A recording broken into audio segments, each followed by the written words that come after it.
Prepare yourself. It's time for another awful, spooky wrestling moment. Watch if you dare.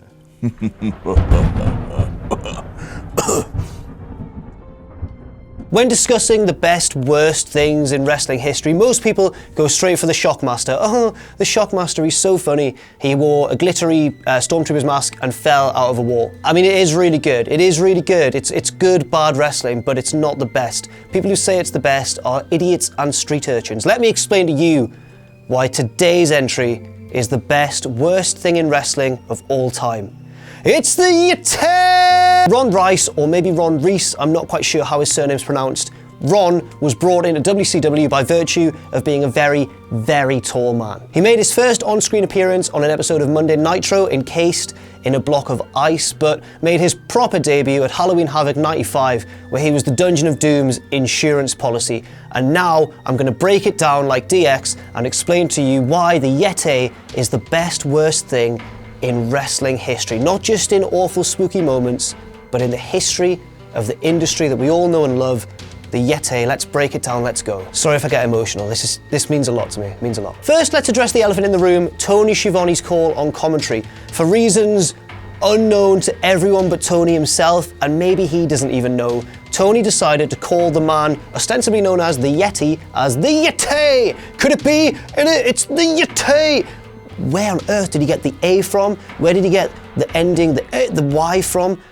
Who knows, but from now on, we don't know him as the Yeti anymore. He will forever be known in history and folklore. He'll be etched into wrestling forever as the man known as the Yeti. I don't know why. Could you please tweet at Tony Schiavone 24 and ask why on earth he decided to call him the Yeti? I'd ask him myself, but I checked earlier on and he's legitimately blocked me on Twitter. I don't know why. I've never messaged the man ever. Secondly, and let's just make this very clear, the Yeti is not a Yeti, is he? He's a mummy. He's in bandages. And you wouldn't believe the amount of people, when I mention this to them, who go, I've never even realised that. Because they kind of sneak it in. You go, oh, here comes the Yeti. And he is a Yeti, yeah. He's white, it's not. It's a mummy. And it was never explained. Number 3, it's maybe the worst run-in in wrestling history. The Yeti lumbers down to the ring, climbs in over the top rope. He is very tall, and he assists the Giant in attacking Hulk Hogan, but they both grab him from either side. It's like a Hulk Hogan sandwich with a heel as the bread on either side, and Big Show's kind of got him from the front, and the Yeti's kind of got him from the back, and it looks like he's doing the sex to Hulk Hogan. And finally, the final reason why the Yeti is the worst, best thing ever, the best, worst thing in wrestling, I don't know, it's brilliant.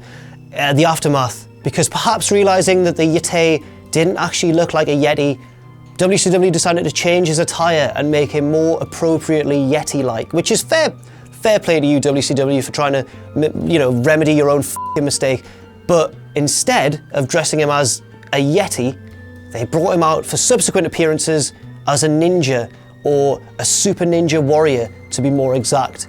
Again, nothing like a f***ing Yeti. So here's to the Yeti, my favourite, best, worst thing in wrestling history, and also my ultimate awful, spooky wrestling moment. I hope I've managed to convert some of you Shockmaster fans out there.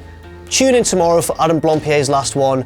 Can't wait to see what it is. But for now, I've been Jack from WhatCulture.com. Thank you for finally affording me the opportunity to talk about the Yeti, one of my favourite moments ever in wrestling, and I'll see you soon.